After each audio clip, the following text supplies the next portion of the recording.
수험생 여러분 안녕하십니까. 부동산 고시법을 담당하는 송료입니다. 자, 이번 시간은 이제 174페이지죠.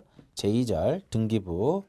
자, 등기의 기간 및 설비에서 가장 중요한 부분이 바로 제2절 등기부가 되겠죠. 자, 교재 이제 보시면 174페이지를 보시면 제14조 맨 위에 그 조문을 보시면 제14조 등기부의 종류 해가지고 등기부는 토지 등기부와 건물 등기부로 구분된다라고 써 있어요. 또 등기부는 등기부의 어떤 종류, 등기부의 종류에는 크게 이제 몇 가지가 있냐면 이제 두 가지로 봤을 때 이렇게 표현을 할 수 있죠. 하나는 무엇이다? 일반 등기부. 요 일반 등기부하고 그다음에 또 하나는 특별법상. 특별법상의 등기부 이렇게 했는데 요 특별법상의 등기부라고 하는 것은 바로 무엇이다? 선박이라든지 임목, 그 다음에 재단 이것을 이제 특별법상 등기부다라고 표현을 하고요.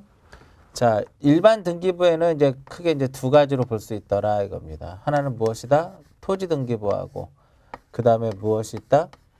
토지 등기부하고 건물 등기부로 나눠지더라. 그 14조 보시면, 1항에 보시면 등기부는 토지 등기부와 건물 등기부로 구분이 되고요. 또한 이러한 2항에 보시면 등기부는 몇 년간 보존한다? 영구 보존장부더라. 영구 보존한다라고 보시면 되겠고요. 그 다음에 3항에 보시면 얘는요. 등기부는 언제 우리가 이동할 수 있느냐. 이동에 대한 내용이거든요. 아무 때나 이동할 수 있는 것은 아니고 전쟁이라든지 천재지변 그 밖에 이에 준하는 사태를 제외하고서는 등기소 밖으로 이동할 수 있다 없다? 없다. 그래서 사망의 그 내용이죠. 그래서 등기부는 대법원 규칙으로 정하는 장소에 보관해야 된다 이겁니다. 그럼 여기서 대법원 규칙에 의해서 보관하는 장소는 바로 무엇이다? 어디다? 중앙관리소예요. 중앙관리소를 의미한다 이겁니다. 그러니까 중앙관리소에다 보관하는데 전쟁이라든지 천재지변을 제외하고서는 밖으로 옮기지 못한다 이렇게 보는 겁니다. 그런데 이거 외에 어떤 게 있어요? 부속서류.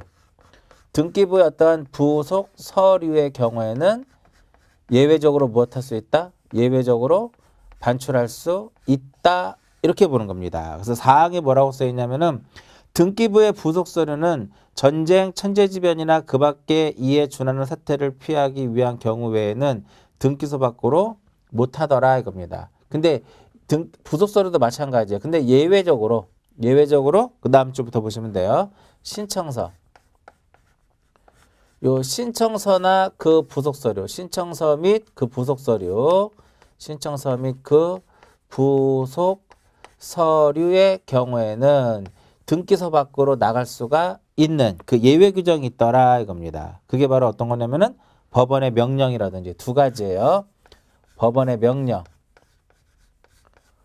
이 법원의 명령이라든지 그 다음에 두 번째로는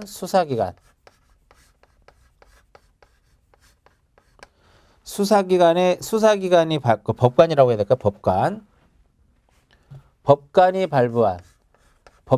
발부한 그 영장에 의해서는 예외적으로 무엇할 수 있다? 영장에서 압수하는 경우는 그러지 아니한다. 즉 밖으로 이동할 수 있다. 이렇게 이제 표현이 되는 거고요.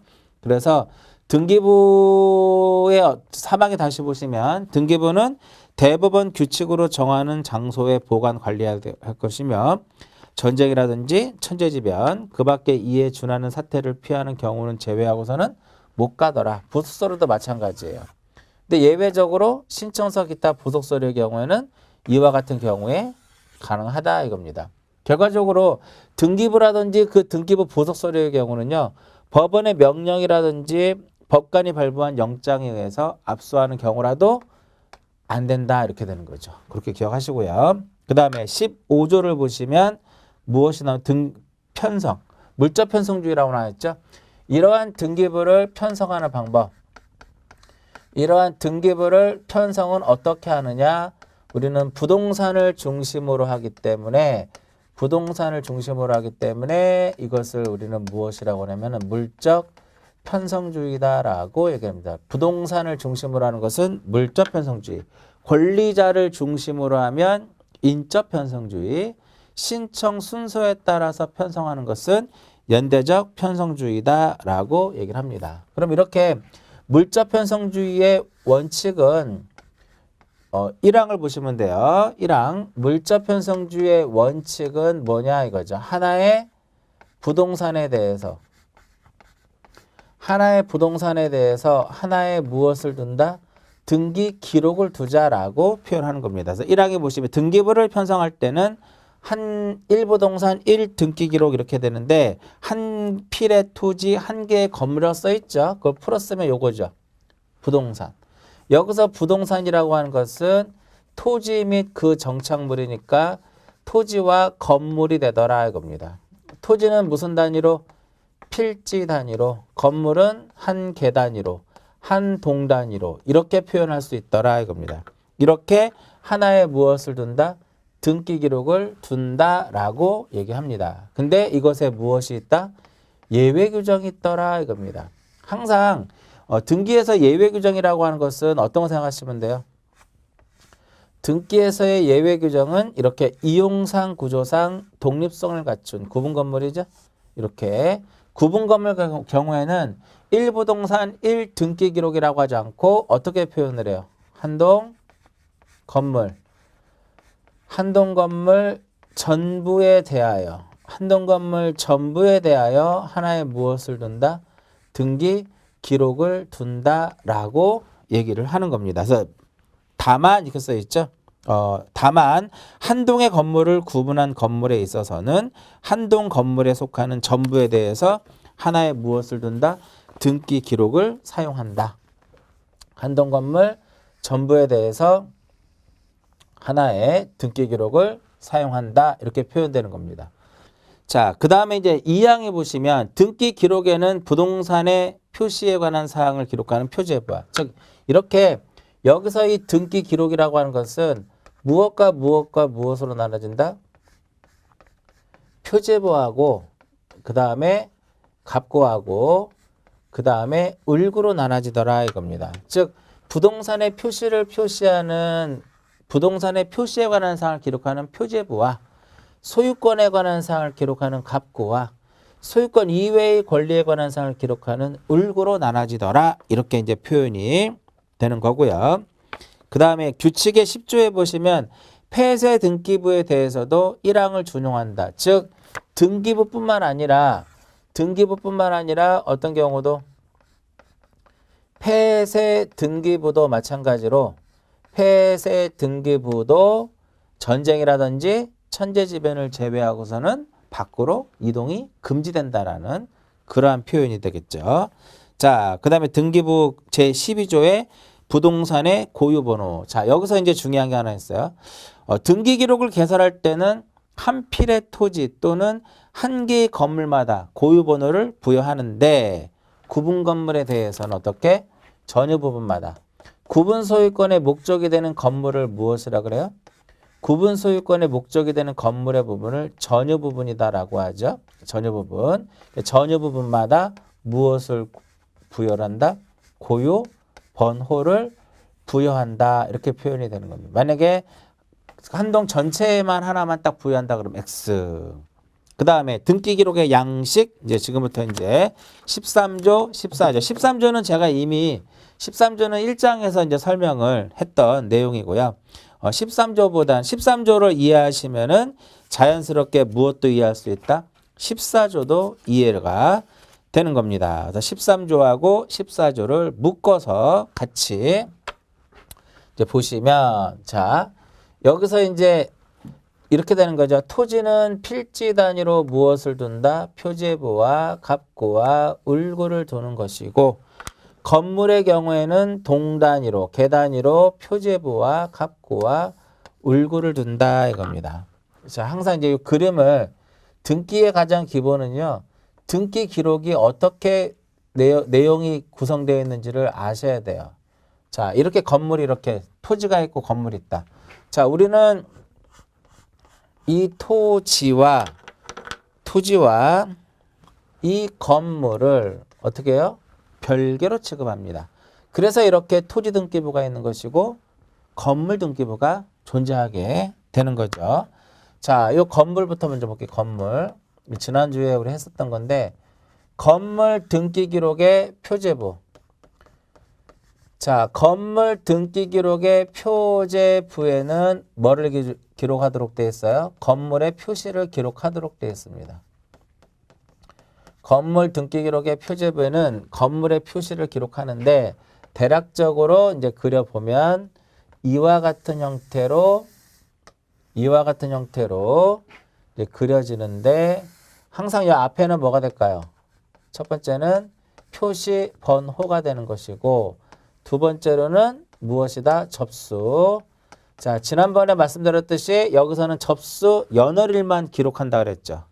여기서는 2019년 3월 20일 여기 표시번호 1번이고요. 이렇게 접수 연월일만 기록하더라 이겁니다. 그다음에 이쪽에다 이제 뭐를 기록하는 것이다? 건물의 표시를 쓰는 것이다 이겁니다. 건물의 표시라 하면 뭘까요?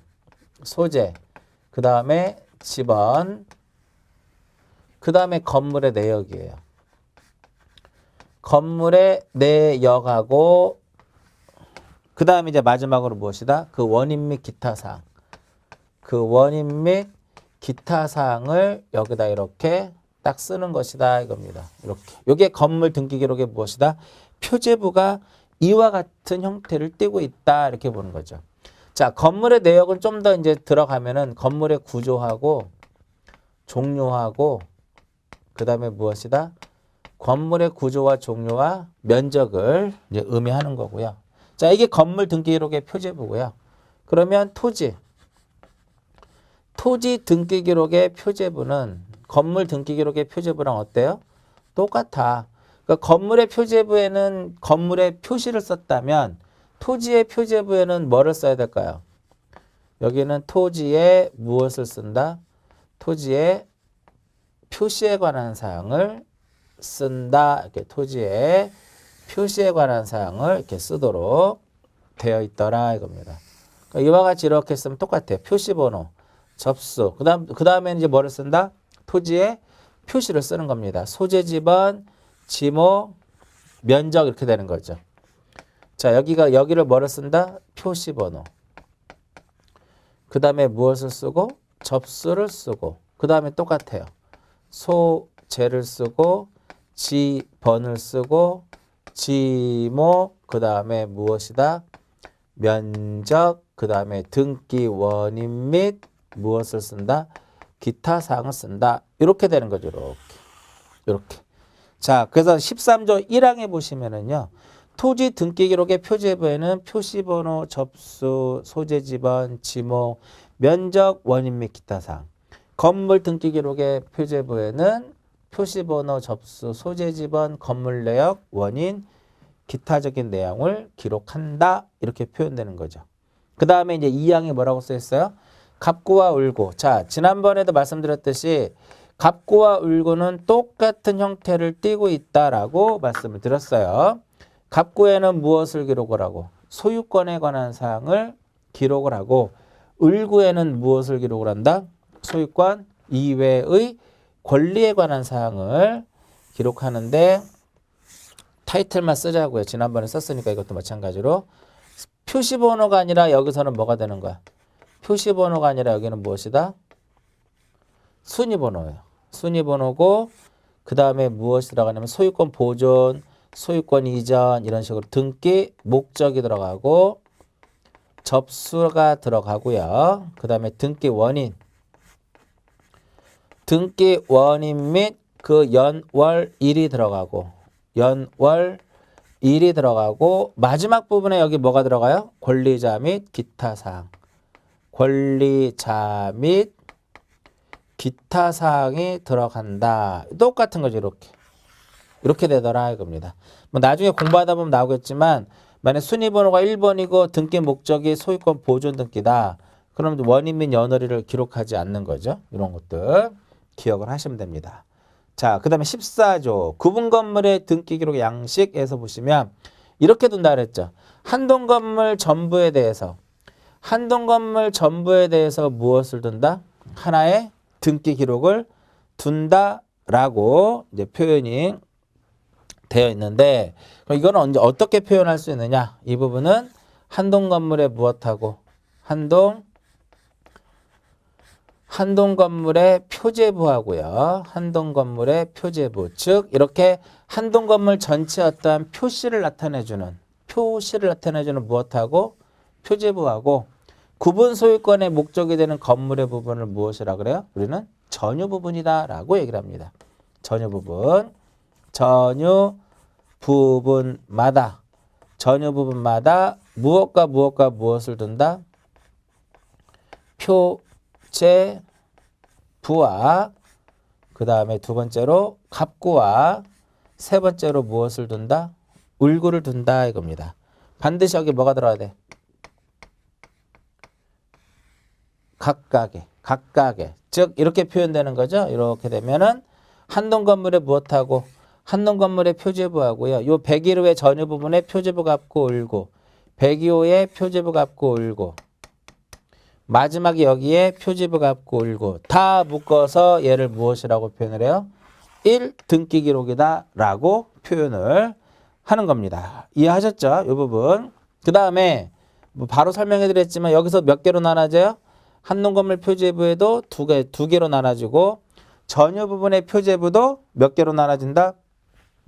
2개로 나눠지더라 이겁니다. 여기는 한동 건물에 무엇을 써요? 한동 건물에 표시를 쓰는 것이고, 여기 전유 부분의 표제부의 윗부분은 뭐를 쓴다? 여기는 전유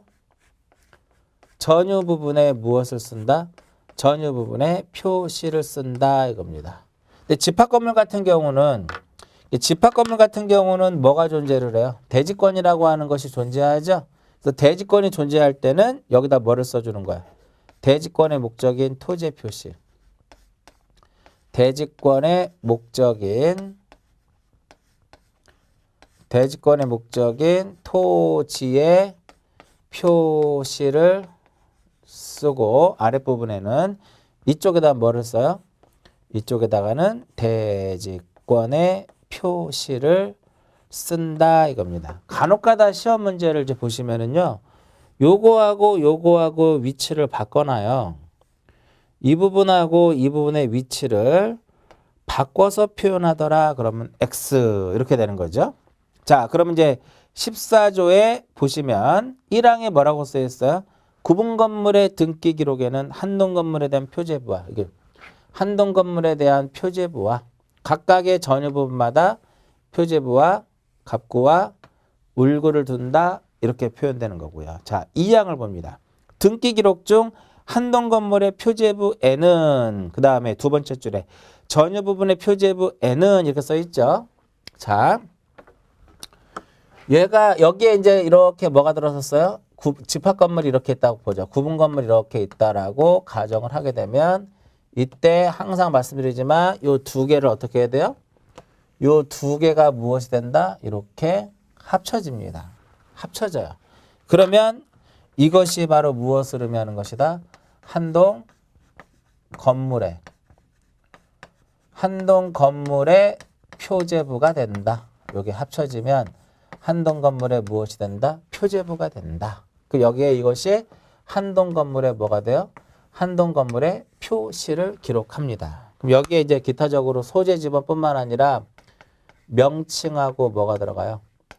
명칭과 번호가 들어갑니다. 그래서 2항에 보시면 등기 기록 중 한동 건물 표제부에는 표시번호, 접수, 소재 지번, 명칭 번호, 그다음에 건물 내역은 구조와 종류와 면적, 그 원인 및 기타적인 내용이 들어간다라고 보는 거고요. 그 다음에 세 번째 다만부터 또 볼게요. 다만 구분한 각 건물에 무엇이 있었다? 대지권이 있을 경우에 그다음에 요거죠. 한동 건물의 표제부에는 뭐를 쓴다? 대지권의 목적인 토지 표시를 위한 여기에 표시번호, 표시번호, 그 다음에 소재 지번, 그 다음에 지목, 면적 이런 것들이 들어가더라 이겁니다. 이해하셨어요? 이렇게 들어간다 이렇게 보시면 돼요. 그 여기에 토지 표시라 써놨는데 대지권이 있을 때는 여기에 뭐라고 써야 돼? 한 대지권의 목적인 타이틀이 대지권의 목적인 뭐가 된다? 토지의 표시 이렇게 되는 겁니다. 그럼 이제 14조 1항의 1항 설명이 2항의 첫 번째 줄하고 2항의 세 번째 줄이 설명이 된 거고요. 자, 이렇게 한동 건물에 표지부가 있으면 또 이제 뭐를 또 써야 돼요? 전유 부분의 표지부를 기록을 해야 되겠죠. 자, 한동 건물에 표지부가 있고 그다음에 전유 부분에 표제부가 있으면 일단 한동 건물의 표제부에는 뭐를 썼어요? 위에 한동 건물 표제부에는 한동 건물의 표시를 썼으니까 전유 부분의 표제부에는 여기 무엇을 쓰자? 우리는 전유 부분에 무엇을 쓰자? 표시를 쓰자. 전유 부분에 표시를 쓰자. 이렇게 표현되는 거죠. 자, 여기 있는 거 그대로 옵니다. 왜? 표제부니까 그대로 오는데 무엇은 제거하자? 중복되는 것은 제거하고 오자. 왜냐하면 얘랑은 이렇게 하나가 돼서 같이 앞장 뒷장으로 이루어져 있기 때문에 굳이 한동 건물 표제부에서 표현한 내용까지 전유 부분의 표제부에다가 기록하는 것은 의미가 없다. 이렇게 되는 거죠. 그대로 넘어옵니다. 그대로 넘어오는데 뭐 빼고 넘어올까요? 소재 지번 빼고 넘어옵니다. 자, 여기에 이제 뭐를 써요? 표시 번호를 쓰고 접수를 쓰고 소재 지번 빼고 명칭 번호 건물의 번호만 들어오는 겁니다. 건물에 대해요. 건물의 번호가 들어간다. 그리고 이 건물의 번호가 무엇을 의미하느냐? 건물의 번호가. 이게 이 전유 부분이 어딘지를 표현해 줘야 돼요. 101호인지 102호인지. 그래서 예를 들어서 제 101동 제 101호 이런 식으로 써줘야 된다 이겁니다. 그 다음에 이제 뭐가 들어가요? 건물의 내역이 들어오죠. 건물의 내역과 그 다음에 또 기타적인 내용 이렇게 전유 부분의 표시. 자, 2항을 봅니다. 2항의 두 번째 줄에 전유 부분의 표지부에는 표시번호, 접수란, 건물 번호란, 건물 내역란, 그 다음에 원인 및 기타란 이렇게 있더라 이겁니다. 그 다음에 요 밑에가 있으면 얘는 대지권의 목적인 대지권이 있을 때는 대지권의 목적인 토지 표시죠. 여기는 뭐를 쓴다? 대지권의 표시를 이렇게 딱 대지권의 표시 이렇게 써주는 겁니다. 그러니까 대지권의 표시니까 표지부니까 여기 뭐가 들어가대? 표시번호 쏙 들어가지고요. 근데 대지권의 표시니까 대지권의 종류하고 대지권의 종류와 뭐 대지권의 종류는 몇 개가 있어요? 4개가 있죠. 소유권 대지권, 지상권 대지권, 전세권 대지권, 임차권 대지권 4개가 있고요. 그 다음에 대지권의 비율. 대지권의 비율이 있고 그 다음에 마지막에 무엇이 있다? 그 원인 및 기타 사항이 있더라 이겁니다. 원인 및 기타적인 내용 이렇게 들어가는 겁니다. 이렇게. 그 얘를 기억하시면은요 자연스럽게 얘도 만들어지더라 이겁니다. 그러면 174페이지의 조문에 대한 것은 다 정리가 된 것이죠. 그러면 결과적으로 174페이지가 정리되었다면 175, 176, 177 이것이 다 정리가 되는 거죠. 자, 한 가지 기억할 것이 176페이지를 보시면 중간에 갑구를 보시면은요 거래가액이 기록되어 있죠. 요 거래가액. 거래가가 얼마로 되어 있나요? 3억 되어 있네요. 거래가액이 이렇게 있습니다. 즉 거래가액은 어디에다 기록한다라는 거야?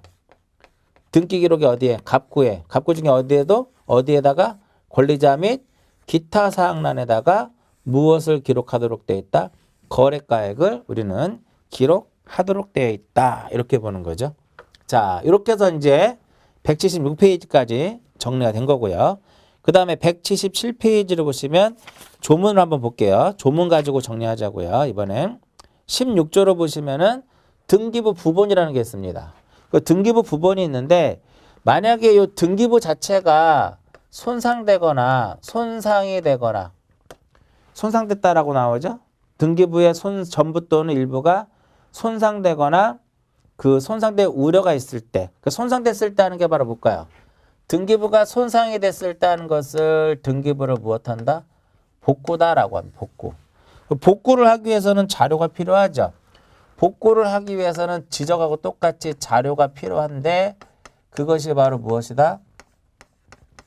등기부 부본의 개념이다라. 등기부 부본. 등기부 부본. 그래서 등기부 부본은 누가 작성하느냐? 누가 작성을 하냐면은 등기관이 합니다.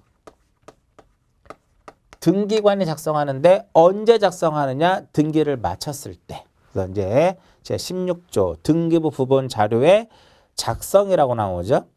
등기관이 등기를 마쳤을 때에는 등기부 부본 자료를 작성한다라고 합니다. 17조를 보시면 등기부의 손상과 복구라고 써 있습니다. 자, 등기부의 전부 또는 일부가 손상되거나 손상될 염려가 있을 때 대법원장, 그거 기억하셔야겠죠? 손상이 되거나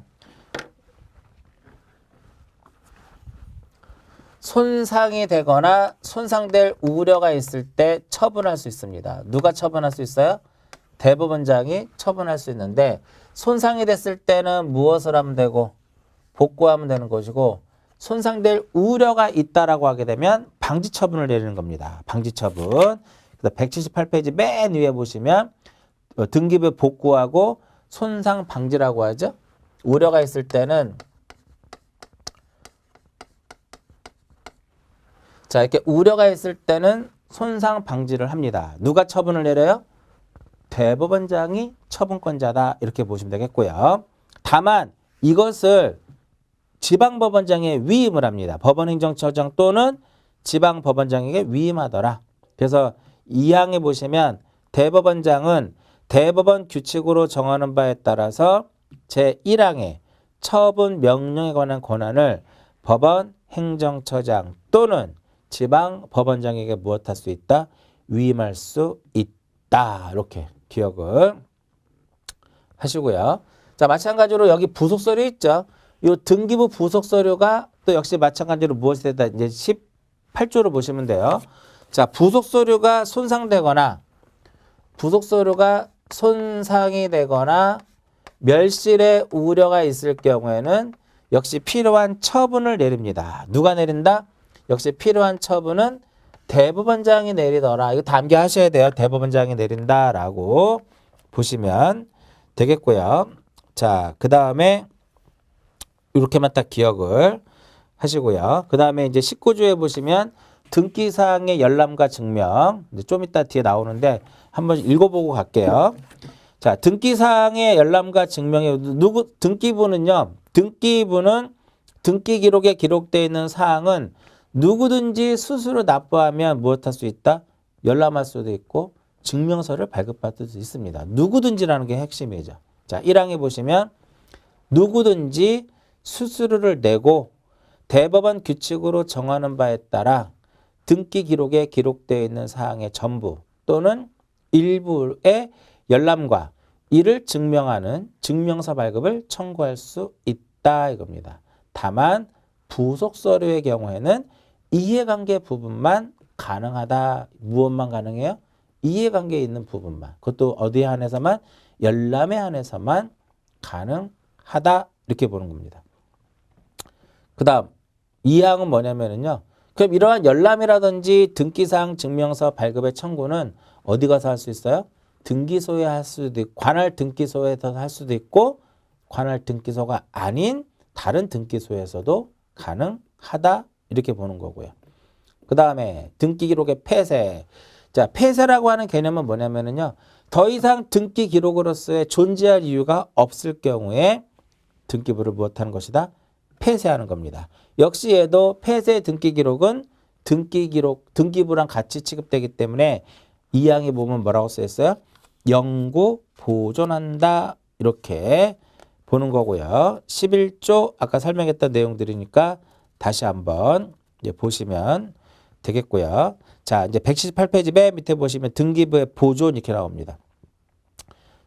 아까 설명한 거죠. 등기부는 영구히 무엇한다? 보존하여하며 대법원 규칙으로 정하는 장소, 그 어디예요? 중앙관리소에 보관, 관리하여하며 전쟁, 천재지변이나 그 밖에 이에 준하는 사태를 피하는 경우를 제외하고서는 그 장소 밖으로 옮기지 못한다.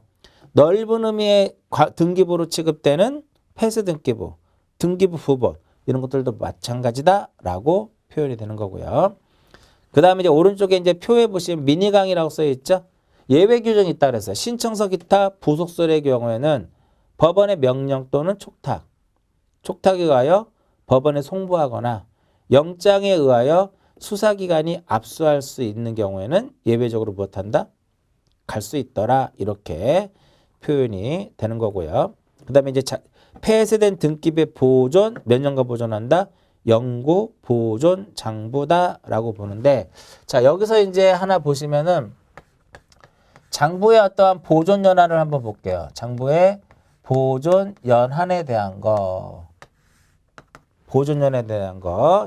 표에 보시면 1년짜리가 있고 5년짜리가 있고 10년짜리가 있고 영구 보존 장부가 있죠.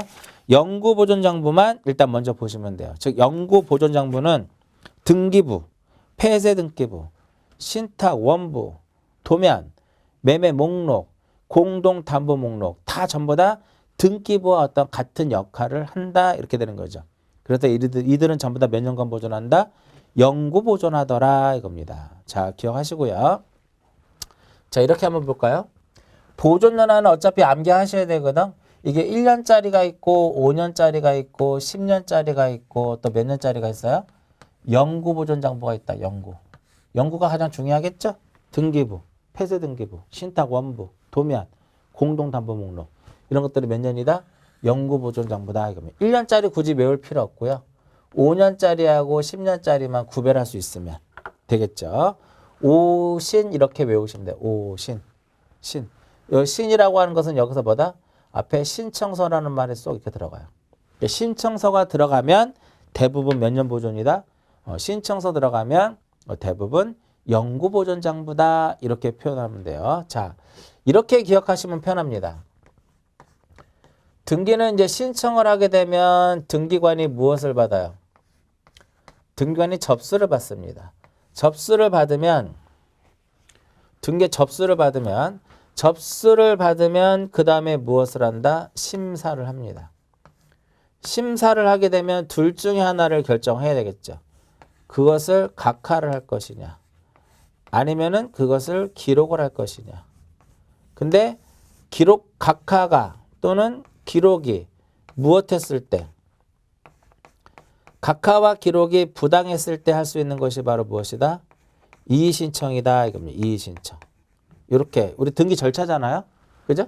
신청, 접수, 심사, 각하, 기록, 이의신청 이렇게 되는 거죠. 그럼 여기서 얘를 이렇게 딱 자릅니다. 이렇게 가운데 접수를 딱 잘라요. 그래서 접수를 하게 되면 접수장이라는 게 접수장. 그 여기에 이렇게 표현되는 거죠. 신청서 접수장. 신청서 접수장 몇 년 보존? 5년 보존. 근데 기타 문서 접수장은 파란색으로 쓸까요? 여기서는? 기타 문서 접수장은 몇 년간 보존한다? 여기서부터는 10년이에요. 10년. 자, 각하를 하게 되면은요. 각하를 하게 되면 결정서를 결정서. 각하 결정서를 작성하는데 결정서 원본을 묶어놓는단 말이죠. 결정 원본, 그걸 편철장이라고 합니다. 결정 원본 편철장은 역시 몇 년간 보존한다? 10년. 이의 신청은 구두로서 할 수 없죠. 구술로서 할 수 없고 서면에 의해서 해야 된다 이겁니다. 그래서 이의 신청 편철장. 이의 신청 편철장 몇 년간 보존한다? 이것도 10년. 하나 여기다 이제 10년짜리를 하나 추가하게 되면 우리가 그 몇 년 전부터 직접 우리가 인터넷을 통해서 등기를 할 수 있게끔 이제 법이 이제 바뀌죠. 전자신청, 인터넷 등기소가 되는 거죠. 그러면 인터넷으로 전자신청을 하기 위해서는 무엇을 해야 돼요? 사용자를 무엇을 해야 된다? 등록을 해야 된다 이겁니다. 그럼 당연히 등록할 때 당연히 신청서 작성하겠죠? 사용자 등록 신청서 몇 년간 보존한다? 이것도 10년간 보존한다. 이렇게 어느 정도 틀을 잡아놓고 암기하시면 암기력도 좋아질 것이고 오래 가더라 이겁니다. 그 신청서 접수장이 있고요. 그 다음에 신청서 있죠. 요 신청서 기타 부속 서류.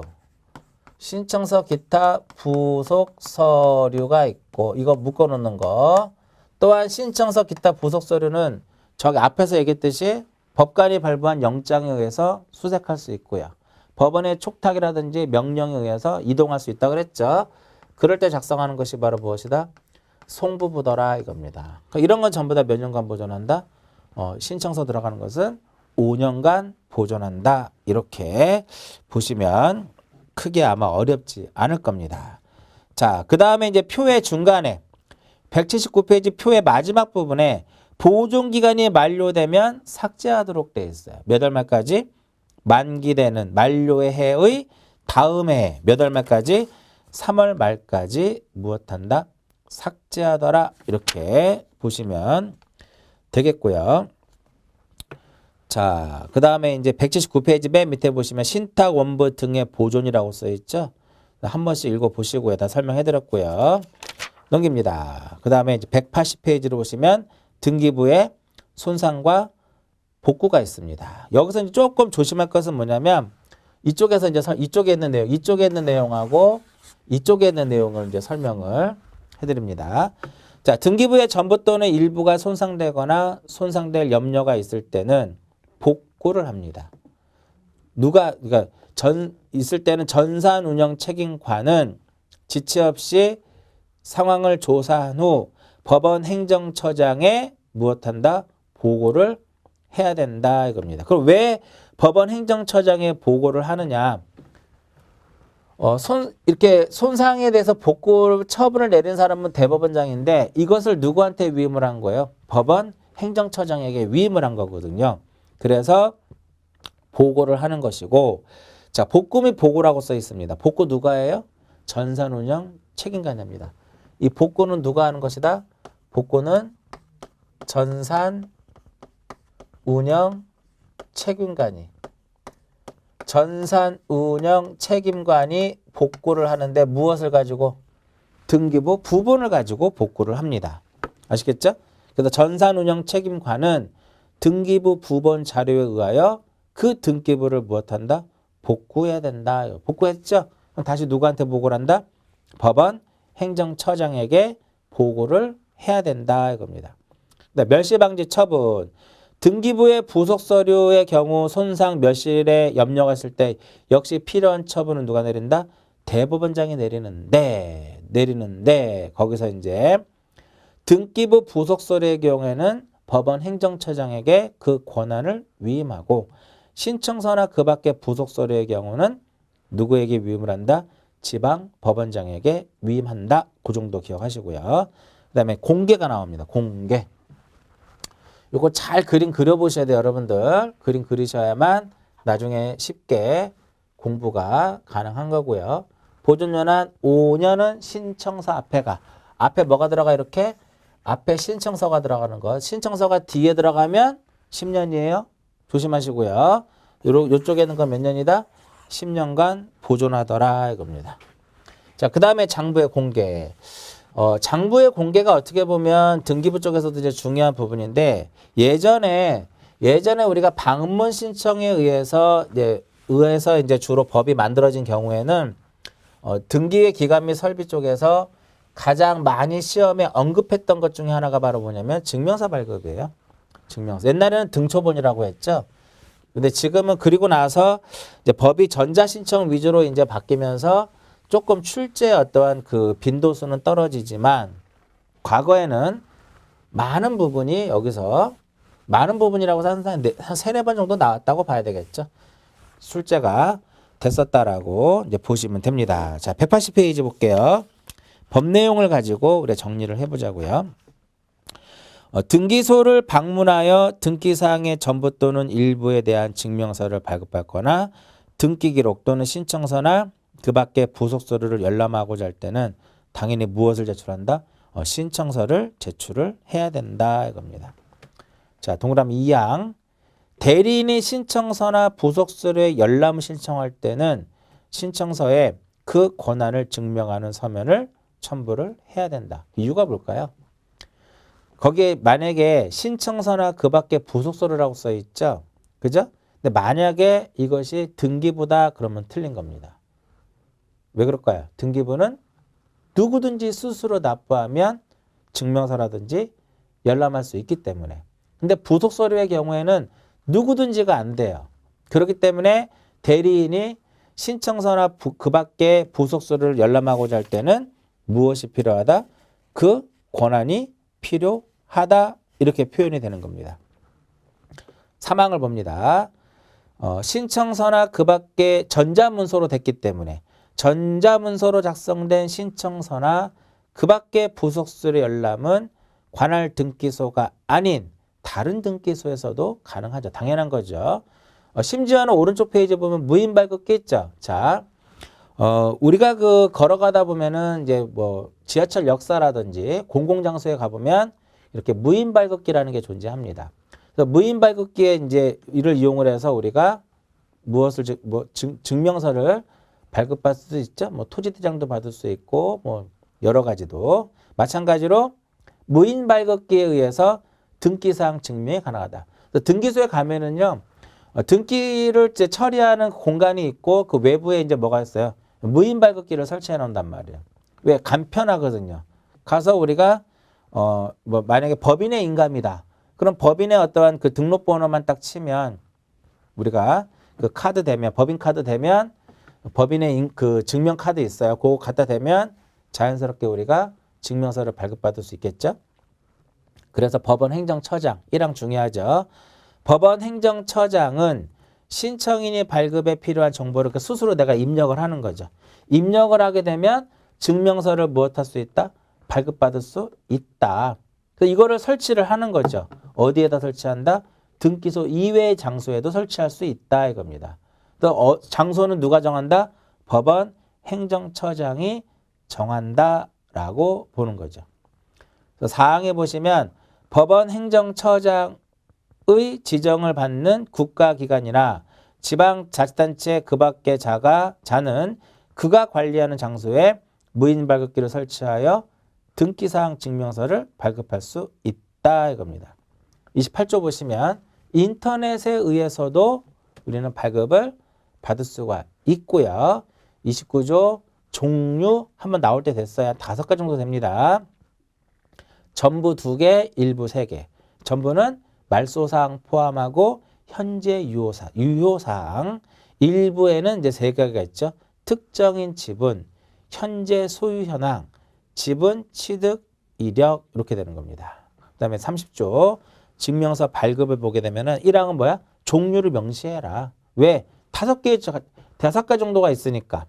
전부 2개가 있고 일부 3개가 있죠. 종류를 명시를 해라 이겁니다. 그리고 이 등기 내용은 등기 기록의 내용과 다름이 없음을 증명하는 증명문을 밑에 기록. 이 사실과 다름이 없다라는 표현이 되는 거죠. 그 다음에 3번째 줄에 보시면 증명서가 여러 장일 수도 있겠죠. 여러 장일 경우는 어떻게 하자? 연속성을 확인할 수 있는 조치를 취하자 이겁니다. 됐죠? 또한 갑구 또는 울구의 기록이 없을 때는 갑구와 울구가 없다라고 하는 것을 증명문에 그 뜻을 기록하자 이겁니다. 2항이 되게 중요합니다. 2항 3항이. 신탁원부 공동담보목록 도면 또는 매매목록은 그 사항의 증명도 함께 신청하는 뜻의 표시가 있는 경우에만 증명서에 이를 포함해서 발급한다. 증명서에 이것을 포함해서 발급한다라는 거야. 즉 얘만 신탁원부만 담보목록만 증명서 발급이 안 된다는 거죠. 항상 등기사항 증명서와 함께 같이 주세요라고 해야만 포함해서 발급해 준다 이겁니다. 3항 굉장히 옛날에 많이 나왔던 문제 요거죠. 요거. 자, 1 등기 기록에는 한 동 건물 표지부와 각각의 전유 부분의 표지부 갖고 일구를 의미하는데 구분 건물의 경우에 등기사항 증명서는 한 동 건물 표지부하고 만약에 101호다 그럼 101호에 대한 뭐만 했으면 돼요. 101호에 대한 표지부와 갑구와 울구만 있어야 되기 때문에 증명서와 열람에서는 각각이라는 말을 쓰면 안 되고 어떤 말을 써야 돼요? 각각이라는 말을 쓰면 안 되고 여기서는 해당이라는 말을 써야 된다 이겁니다. 그 다음에 4항 등기 신청이 접수된 부동산에 관하여는 등기관이 등기를 마칠 때까지 그러니까 어떠한 등기 접수되어 좀 처리 중에 있었다 이겁니다. 그럼 원칙적으로는 증명서 발급이 안 됩니다. 다만 증명서에다가 현재 어떠한 사건이 접수되어 처리 중에 있다는 뜻을 증명서에 표시하면 가능하다 이겁니다. 그 다음 열람 볼게요. 31조 등기 기록의 열람은 등기 기록에 기록된 등기 사항을 전자적인 방법으로 그 내용을 보게 하거나 그 내용을 기록한 서면을 교부하는 방법으로 한다. 그 다음 페이지 2항 신청서나 그 밖의 부속술의 열람은 등기관 또는 그가 지정하는 직원이 보는 앞에서 해야 된다라는 거. 자, 그 다음에 32조를 보시면 뭐가 나와요? 등기사항의 공시에 제한이 나오죠. 자, 어떤 거를 제한할 수 있을까요? 주민등록번호. 그래서 1항에 보시면 등기사항 증명서를 발급하거나 등기기록에 발급하거나 등기기록을 열람할 때는 등기명의인의 표시사항 중 주민등록번호 공시하지 아니할 수도 있다 이렇게 보는 거죠. 그 다음에 2항에 보시면 법원 행정처장은 그게 뭐라고 나오면 틀려요? 대법원장은 이렇게 나오면 틀리겠지. 법원 행정처장은 등기기록의 분량과 내용에 비추어 무인 발급기나 인터넷에 의한 열람 또는 발급이 적합하지 않다고 인정되는 때에는 이를 무엇할 수 있다? 제한할 수 있다. 이렇게 보는 겁니다. 자, 요게 이제 182페이지하고 183페이지, 184페이지까지 187페이지까지죠. 이러한 내용들이 다시 한번 쭉 나와 있는 것인데 이렇게 보시면 돼요. 어떻게 보시면 되냐면 간단하게 이제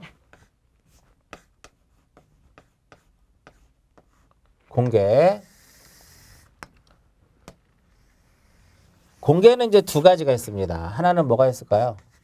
하나는 등기사항의 증명서. 등기사항 증명서가 있고 그 다음에 증명서를 하는 경우가 있고 그 다음에 무엇이 있다? 열람이 있더라 이겁니다. 첫 번째 무엇? 등기부. 등기부는 누구든지 다 가능합니다.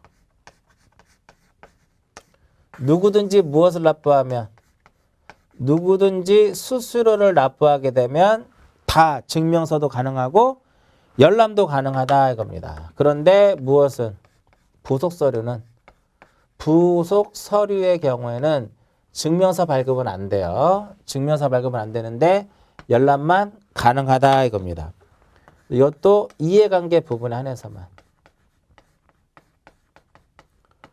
이해관계 부분에 한해서만 가능하다 이겁니다. 따라서 누가 열람하고자 할 때 대리인이 부속서류를 열람하고자 할 때는 대리 권한을 증명해야 된다 이렇게 표현되는 거죠.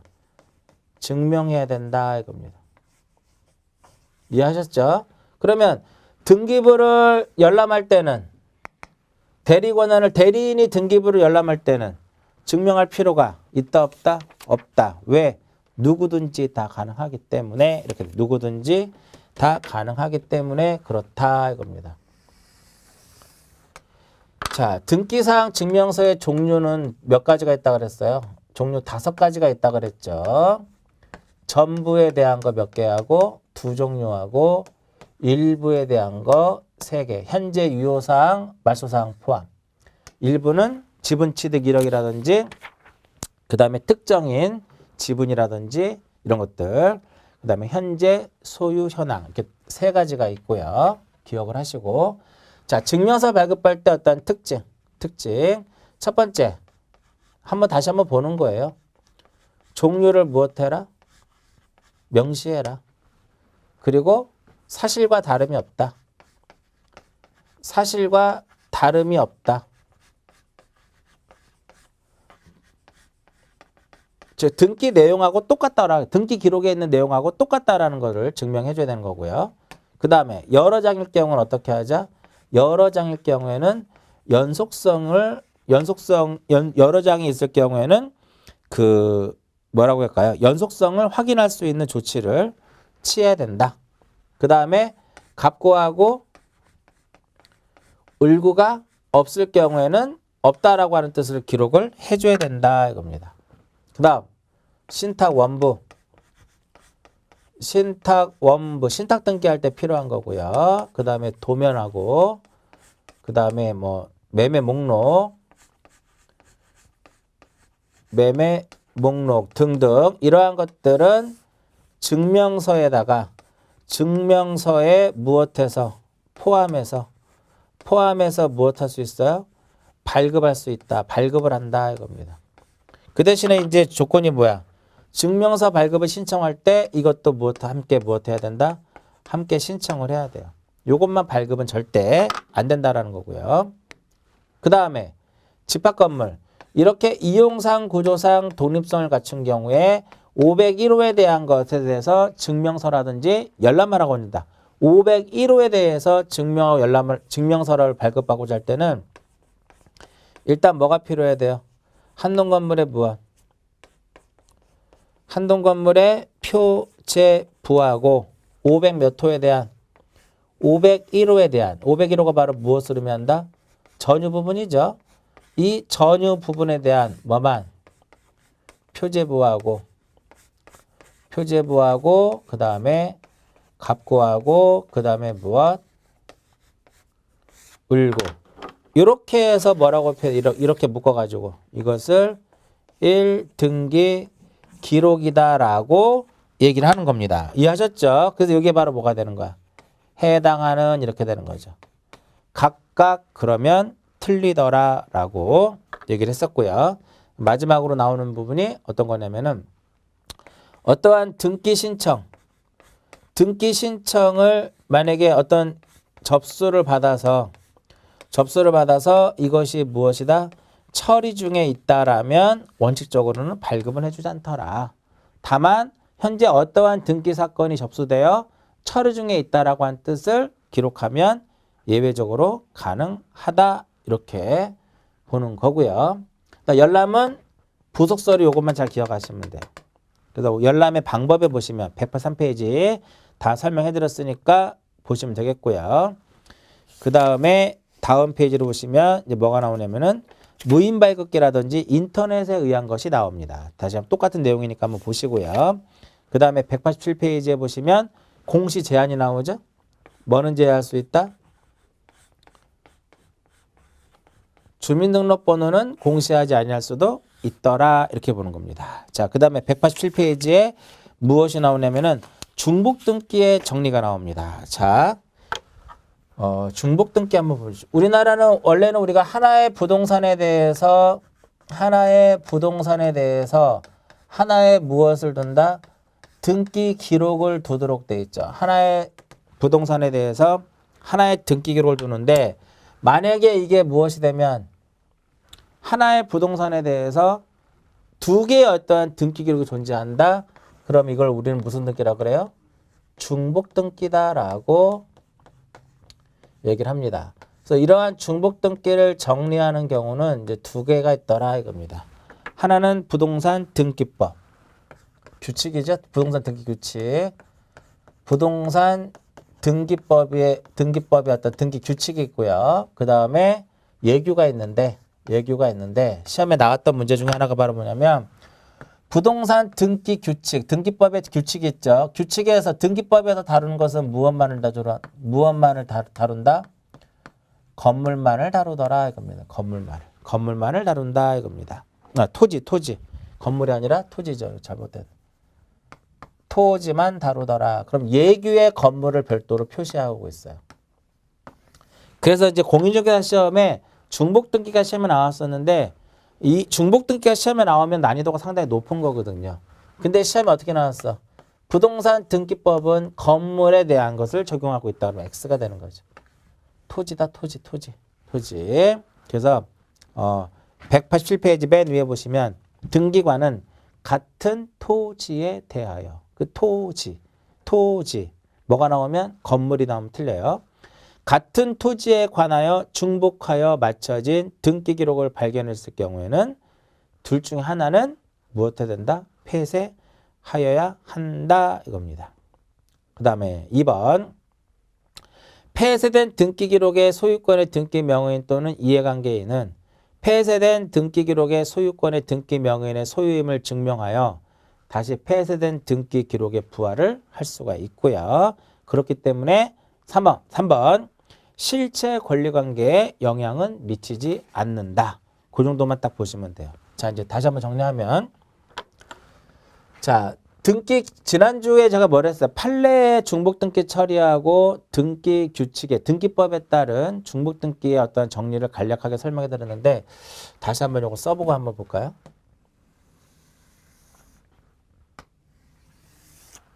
판례. 민법에서 요 내용 나오죠? 이 민법에서. 판례하고 두 번째로는 부동산 등기법. 자, 판례에 있어서는요. 판례에서 중복 등기 처리는 소유권 보존 등기 명의. 소유권 보존 등기 명의인을 기준으로 삼습니다. 소유권 보존 등기 명의인을 기준으로 삼고요. 이와 반면에 이제 부동산 등기법에서는 보존 등기 명의인이 아니라 최종 소유권의 등기 명의인. 최종 소유권의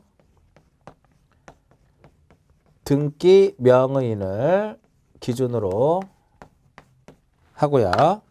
자, 판례든 등기법이든 전부 다 선등기 유효의 원칙을 취합니다. 선등기 유효의 원칙을 취하는 것은 선등기 유효의 원칙을 취하는 것은 같아요. 그 다음에 그럼 여기서 이제 보시면 자, 여기서 이제 두 가지 볼게요. 동일인인 경우. 자, 동일인인 경우는 뭐냐면은 여기도 A고 보존 등기 명의인이 A고 이쪽도 무엇이다? A입니다. 그러니까 이렇게 하지 말고 등기부를 그려볼게요. 자, 1번 해가지고 소유권 보존 등기 A. 그 다음에 여기도 1번에서 소유권 보존 등기 A. 그럼 판례는 원칙적으로 뭐다? 선등기 유효의 원칙을 취합니다. 그러면 이쪽이 선등기 기록이고 얘가 무엇이다? 후다. 그럼 결과적으로 선등기 유효이기 때문에 나중에 이루어진 등기 후등기라고 하죠. 후등기가 무엇이 된다? 후등기가 무효가 되는 겁니다. 그럼 두 번째 요게 무효라는 거야. 요게 무효라는 거야. 그럼 절차가 2번 해가지고 1번의 소유권 보존 등기를 무엇해요? 말소합니다. 그래서 후등기가 무효이기 때문에 그 등기를 무엇한다? 말소를 하고 그 다음에 무엇을 한다? 폐쇄를 하는 말소를 하고 폐쇄를 하는 절차를 거치더라 이겁니다. 그런데 부동산 등기법에서는 3번 해가지고 소유권 이전 A 여기 2번 해가지고 소유권 이전 A 이렇게 돼 있어요. 최종 소유자 누구? A. 최종 소유자 누구? A. 그럼 이때도 어떻게 되는 거야? 동일인이더라 이겁니다. 그죠? 그럼 원칙은 얘도 선등기 유효의 원칙을 취하기 때문에 얘가 무효가 되는 거죠. 근데 얘는 판례는 무효인 등기를 말소하고 무엇하는데 폐쇄하는 반면에 등기법은 그냥 말소 등기를 거치지 않습니다. 말소 등기를 거치지 않고 그냥 무엇을 한다? 폐쇄해버립니다. 정리를 한다라는 거지. 다만 여기에 을구에 후등기 기록에 을구에 1번 해가지고 저당권 설정이 이렇게 했어요. 그럼 이렇게 요게 후고요. 후등기 기록이고 얘가 선이다. 그러면 후등기 기록에는 뭐가 존재한다라는 거야? 이해관계인이 이렇게 저당권자가 존재한다 이거죠. 이해관계인이 존재하는데 선 등기 기록에는 아무도 없어. 그러면 얘를 무엇한다? 얘를 정리하도록 돼 있어요. 그래서 우리가 부동산 등기법에 있어서는 이해관계인도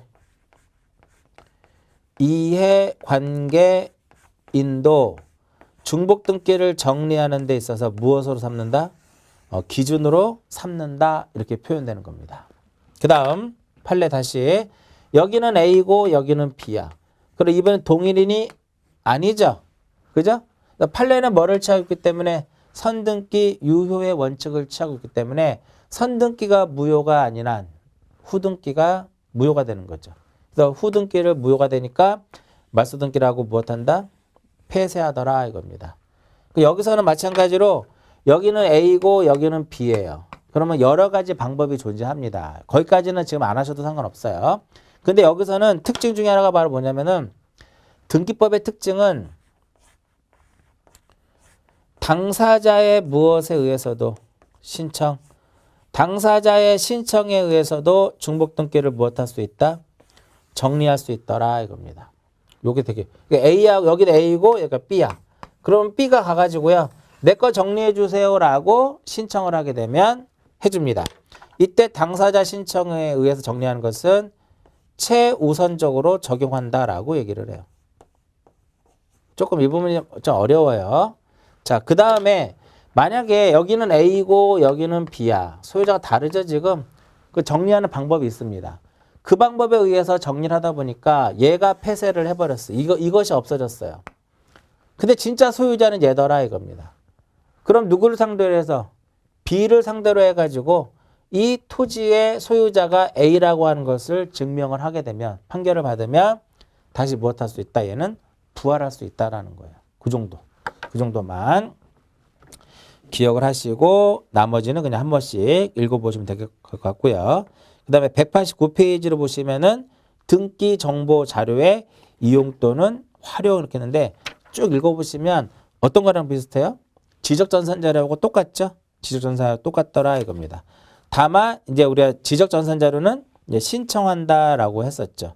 근데 여기서는 이제 승인 신청해가지고 법원 행정처장에게 뭐 승인 신청한다라고 하는데 아직까지는 이 등기 정보 자료가 시험에 출제된 적은 없습니다. 나중에 우리가 문제풀이라든지 어떤 모의고사 쪽에서 한 번 정도 다루도록 하고요. 2장은 여기까지 해서 마무리 짓도록 하고 다음 장은 제 3장이죠. 3장은 이제 등기법에서 가장 중요한 단원이라고 볼 수가 있습니다. 자, 이번 시간은 여기까지 하고 마치도록 하겠습니다.